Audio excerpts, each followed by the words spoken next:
आज गुरनी मैया का 90वां जन्म उत्सव है। तप के वरदान दाता महासती परम विदुषी शास्त्र ज्ञाता श्री प्रवेश कुमारी जी महाराज साहब, इस अद्भुत जीवन दर्शन को आप श्रवण करेंगे, आपके रोम रोम खड़े हो जाएंगे।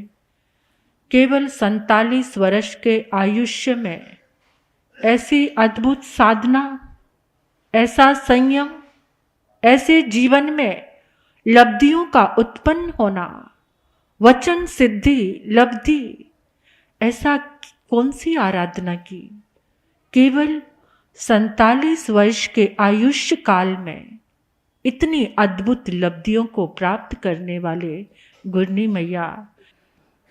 है प्यारा दिन प्यारा, है प्यारा दिन प्यारा, इस दिन था हुआ सच्चा प्रकाश था हुआ, अंधेरे का विनाश था हुआ, सच्चा प्रकाश था हुआ।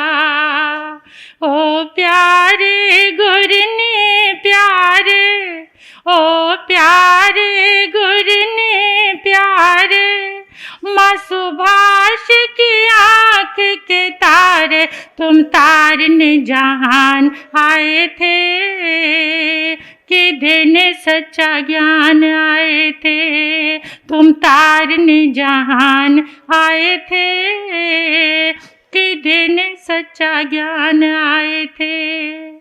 सब गाएं मिलकर गाएं, वो सब गाएं मिलकर गाएं, इस दिन की महिमा सुनाए। धर्म को सहारा था मिला, नाव को किनारा था मिला, धर्म को सहारा था मिला, नाव को किनारा था मिला।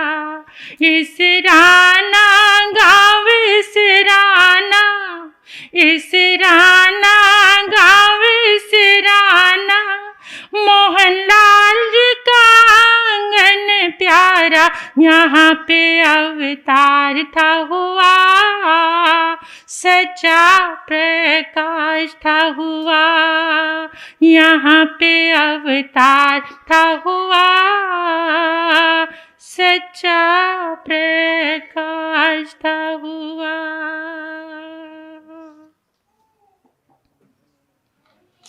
हरियाणा का गांव पानीपत के पास से छोटा सा गांव इसराना, सेठ मोहनलाल जैन, माँ शरबती देवी, एक छोटी सी कन्या है घर में। जब वो 2.5 साल की होती है तो पिता का देहांत हो जाता है। आज के जैसी दुनिया नहीं थी कि दूसरा वर खोजने के लिए माता पिता चल पड़ते हैं, अगर ऐसा आज होता है। उस समय ऐसा नहीं था। संस्कारों की गरिमा कुछ अलग थी और जो लड़कियां होती थी उनके भाव भी बहुत अलग होते थे। 22 साल की लड़की विधवा हो गई है, 2.5 साल की छोटी सी बेटी है। समय बीत रहा है, बच्ची 5 वर्ष की हो गई। कुओं से पानी लेकर आया जाता था तो वैसे बिल्कुल गांव था। ध्यान से सुनना, दिल लगा के, भाव बना के। तो माँ कुएं से पानी लेने गई तो बच्ची भी साथ में छोटी सी बाल्टी लेकर के पानी लेने के लिए गई। बच्चे जाते थे माँ के साथ ऐसे। तो माँ ने कुएं से पानी निकाला तो बच्ची ने भी अपनी बाल्टी माँ की ट्यून पर ही जैसे कुएं में बाल्टी डाली, तो वो छोटी सी रस्सी थी, हाथ से छूट गई और बाल्टी कुएं में डूब गई। तो बच्ची ने कहा, माँ मेरी बाल्टी निकलवाओ ना। कोशिश की, बाल्टी नहीं निकली, नहीं मिली। तो जिद पे आ गई बच्ची, माँ मुझे वही बाल्टी चाहिए। कहते दूसरी ले आते हैं ऐसे। कहते नहीं नहीं माँ मुझे वही वाली बाल्टी चाहिए। कहते वो बाल्टी नहीं मिलेगी। कहते मिलेगी कैसे नहीं, कुछ दिन के बाद की बात, मिलेगी कैसे नहीं, एक दिन तो कुआं साफ करना पड़ेगा, कुआं सूख जाएगा तो मिट्टी जब निकालेंगे मेरी बाल्टी निकल जाएगी।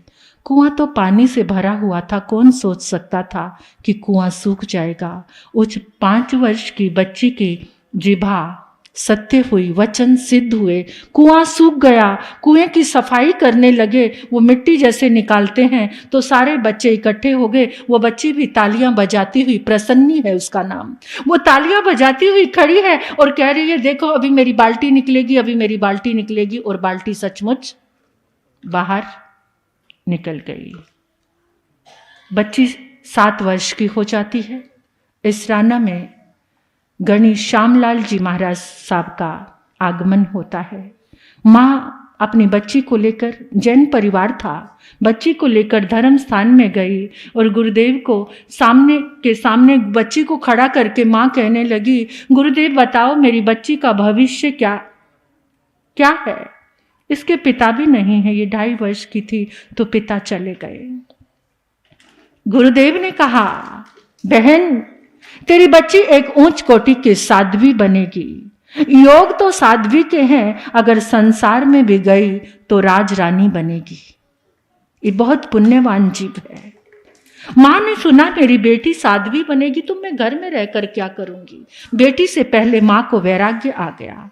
बहुत पुराना समय था, घर से आज्ञा मिलना एक बहू को बहुत मुश्किल था। अपना निवेदन प्रस्ताव परिवार के सामने रखा, परिवार ने मना कर दिया, ऐसे नहीं होगा। माँ ने बहुत कोशिश की, परिवार वाले नहीं माने। एक दिन रात में ही अपनी बेटी को लेकर घर में जितना सोना चांदी था वो सब लेकर के, कुछ संपर्क हुआ था जालंधर में महासती श्री पार्वती जी महाराज साहब की शिष्य परंपरा में विनयवती जी महाराज साहब, सत्यवती जी महाराज साहब उनके चरणों में आ गई। मां साध्वी बन गई। सुभाषवती जी महाराज, उनको नाम दिया गया सुभाषवती जी महाराज। बेटी अभी छोटी है।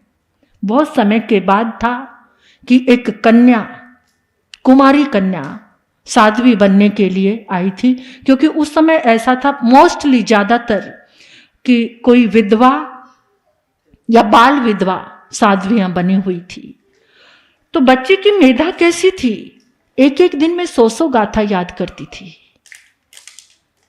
स्थानकों में लाइट नहीं थी। जालंधर का जो मार्केट वाला स्थानक, स्ट्रीट लाइट में खड़ी होकर के जब तक मां इतनी ज्यादा सख्त थी कि जब तक 100 गाथा याद नहीं करती तब तक बैठने और सोने भी नहीं देते थे।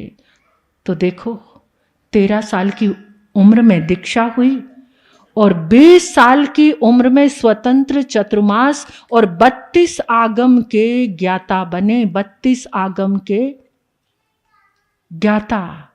केवल 47 वर्ष की आयु कितनी होती है आप देखो। लेकिन उनका दर्शन, उनका ज्ञान, उनका संयम बहुत अद्भुत था। एक बात अक्सर मैं गुरनी मैया के मुखारबिंद से सुनती हूँ और जब भी उनका जन्मदिन आता है तो मैं इस बात की चर्चा जरूर करती हूँ। कहते हैं जैसे टर्न चलती थी कि कुछ साध्वियां, अब की बार ये साध्वियां जालंधर स्थानापति साध्वियों की सेवा में रहेंगे, अब के साल ये रहेंगे, ऐसे टर्न बाय टर्न साध्वियों का क्रम चलता था। तो गुरनी जी का नंबर था। गुरनी मैया मोहन माला जी महाराज साहब की दीक्षा हो चुकी थी, तो उनकी कुछ तबीयत खराब चल रही थी। तो गुरनी जी ने संघ के लोगों को कहा कि डॉक्टर को बुलाना है। तो डॉक्टर आनंद, आप अपना ध्यान इधर रखिए, ये सब होता रहेगा, आप गुरनी मैया को सुनिए। तो डॉक्टर आनंद गुरनी जी को देखने के लिए आए, पर आते ही कहने लगे मेरी कमिटमेंट है, मैं आपकी साध्वी को ठीक करूंगा, आप मुझे ठीक करोगे। तो गुरनी मैया ने पूछा डॉक्टर साहब कितने व्यसनों में लीन हो आप? सीधा ही अटैक किया, आपके जीवन में कितने व्यसन हैं? सिगरेट पीते हो? हाँ। उस समय में, आज से कितने साल पहले की बात है, 60 साल, 68 की बात है, डॉक्टर ने कहा मैं एक साल में 25,000 के सिगरेट पीता हूं। कितने? चेन स्मोकर 25,000 के। उस 68 में उस 25,000 की कीमत क्या होगी आप सोचो। 25,000 के सिगरेट पीता हूं। शराब पीते हो? पीता हूं। गुन्नी जी महाराज साहब ने सिर्फ इतना कहा कि आपको रोज आकर मांगलिक सुनना है, बस, और कुछ भी नहीं। कोई उपदेश नहीं दिया, कोई संदेश नहीं दिया, कोई साधना नहीं बताई। उनके उस मंगल पाठ में इतनी ताकत थी। डॉक्टर सुबह आते, मांगलिक लेते, उनकी सिगरेट छूट गई, शराब छूट गई। अब तो वो क्या करते हैं, पहले गुरनी जी के दर्शन करते हैं, बाद में मुंह में पानी डालते हैं। गुरनी जी महाराज साहब सुल्तानपुर तक गए, वहां डॉक्टर रोज अपनी गाड़ी लेकर जाते, जहां जहां उनका विचरण हुआ, जहां जहां अमृतसर पट्टी, डॉक्टर की गाड़ी सबसे पहले पहुंच जाती थी। और फिर एक अद्भुत चमत्कार हुआ। वही आनंद डॉक्टर ग्लासगो चले गए, लंदन। वहां पर उन्होंने एक प्रवेश इंस्टीट्यूट खोला और उस इंस्टीट्यूट में एक रिसर्च की कि जो भी व्यक्ति शराब पीता है वो दवा देते और वो शराब पीना छोड़ देता। एक बार जलंधर की बहनें घूमने के लिए बाहर गई थी, कहते जब हमने देखा कि प्रवेश कुमारी भवन, तो हम हैरान हो गए कि यहां पर आकर, तो वो डॉक्टर आनंद ने अपनी बेटी का नाम भी माला रखा। इतना गुरनी जी के समर्पित हो गया। ये तो एक छोटी सी बात है। गुरनी मैया के तो पसीने में भी ऐसी लब्धि आ गई थी कि जब वो प्रवचन करते थे, जम्मू की बात है, एक लड़की के पिंपल्स ठीक नहीं होते थे, बहुत दवा की डॉक्टर की, लेकिन जब गुरनी जी प्रवचन करते थे, उनकी हाइट, पर्सनैलिटी इतनी अद्भुत थी कि वो पूरे पसीने से भीग जाते थे। तो वो लड़की वंदन करने लगी, पाँव में भी इतना पसीना था, उसने सारा पसीना लिया और अपने चेहरे पर लगा लिया, और उसका चेहरा बिल्कुल, जो कितनी दवाओं से ठीक नहीं हुआ था। ये उनकी साधना थी, ये उनका संयम था। और आज भी अमृतसर के कुछ भक्त लोग ऐसे हैं कि जिस दिन 2 मई आती है और ये 10 अक्टूबर, उनका 10 अक्टूबर का जन्मदिन है, आज संडे के कारण हम 12 को मना रहे हैं, तो वो उपवास रखते हैं। आज भी कितने लोगों की श्रद्धा। और सबसे बड़ा चमत्कार तो आप देखेंगे कि गुरनी मैया श्री मोहन माला जी महाराज साहब को 311 उपवास की साधना कराने वाले वही हैं। देवलोक में उनको बहुत क्या एक उत्साह और एक प्रेम का भाव था कि माला तू मांस खमन कर। उस समय तो वो नहीं कर पाए। वो कहते थे कि दूध जिस दिन मांस खमन, ऐसे हंस के कह देते थे, जिस दिन तू मांस खमन करेगी ना तो हेलीकॉप्टर से फूल बरसेंगे तेरे ऊपर। और पता है, जब उन्होंने इतनी लंबी तप आराधना की तो वो हेलीकॉप्टर के फूल तो छोड़ो, वो केसर बरसाते थे। केसर, गुलाब की पत्तियां, जैसे आप मुझसे देख रहे हो ना बैठे, ऐसे गुरनी मैया के, क्योंकि इस धर्म पाठ से मैं वही संदेश आपको दूंगी जो मेरी आंखों ने देखा है। मैंने गुरनी मैया के दर्शन नहीं किए, प्रवेश कुमारी जी महाराज साहब के। उनका देवलोक गमन 2 मई 1984 में हुआ और मैं 9 जुलाई 1985 में गुरनी जी के चरणों में आई। लेकिन उनसे सुनकर श्रद्धा का आगाज जैसा है कि जब तक उनका नाम और उनकी प्रार्थना नहीं होती तो मैं बोलती भी नहीं हूँ। ऐसा विश्वास, क्योंकि मैंने इतना कुछ देखा है। उस तपस्या के दौरान आए दिन केसर बरसता था, गुलाब की पत्तियां बरसती थी। ये अद्भुत चमत्कार, 5 बार सुच्चे मोती बरसे, 5 बार। सुच्चे मोतियों की बरसात हुई।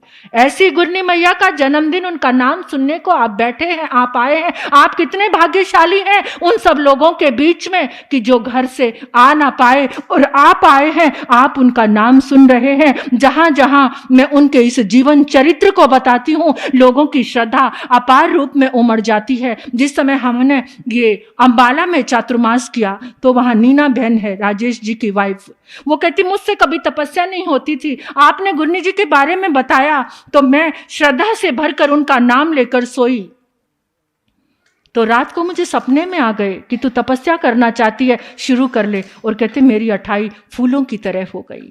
हमारा 87 में बॉम्बे चातुर्मास था शांता क्रूज में। वहां पर पंजाब के बहुत सारे लोग रहते हैं।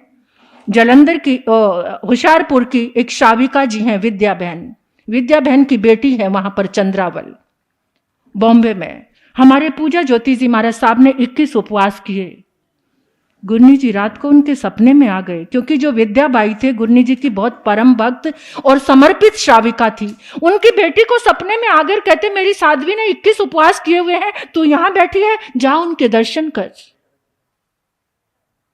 ऐसे अद्भुत थे वो।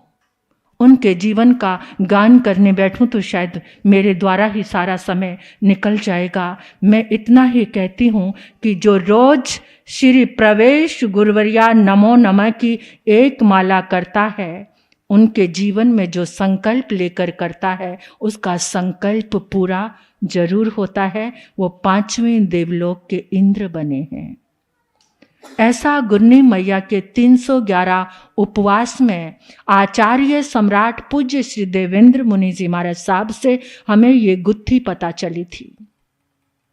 क्योंकि गुरनी मैया मोहनमाला जी महाराज साहब, पता है उनको ये तप का वरदान कैसे मिला? उनका और गुरनी का जो एज डिफरेंस वो सिर्फ 2.5 साल का था, लेकिन वो अपनी गुरनी की अनन्य भक्ति करते थे। जब कभी उनको उल्टी आए ना तो वो ऐसे हाथ कर लेते थे कि आप उठ के मत जाओ, सर्दी में मेरे हाथों में उल्टी कर दो। इतनी श्रद्धा थी। उस श्रद्धा से देवलोक में जाकर भी उन्होंने उनको 311 उपवास की आराधना कराई। इस औदारिक शरीर से पॉसिबल नहीं है इतने उपवास करने। जब तक कोई दिव्य शक्ति का आरोहण नहीं होता, जब तक कोई दिव्य शक्ति की प्रेरणा नहीं होती, तब तक 311 उपवास की आराधना कोई आसान नहीं होती। तो ऐसे गुरनी मैया इतने अद्भुत तपस्या से सबकी झोली भरने वाले, सबके कार्य करने वाले, आप श्रद्धा से उनका नाम लोगे तो जीवन में मंगल ही मंगल होगा। तो 2 मिनट के लिए मैं अपनी बात को विराम दूं। आपको सिर्फ मेरे साथ बोलना है। ओम प्रवेश गुरनी नमो नमः, जय जय गुरु मां नमो नमः, तपदात्री नमो नमः, समताधारी नमो नमः। ओम प्रवेश गुरनी नमो नमः, जय जय गुरु मां नमो नमः, तपदात्री नमो नमः, समताधारी नमो नमः। ओम प्रवेश गुरनी नमो नमः, जय जय गुरु मां नमो नमः, तपदात्री नमो नमः, समताधारी नमो नमः, समताधारी नमो नमः, समताधारी नमो नमः। बोलिए परम विदुषी गुरनी मैया श्री प्रवेश कुमारी जी महाराज साहब की।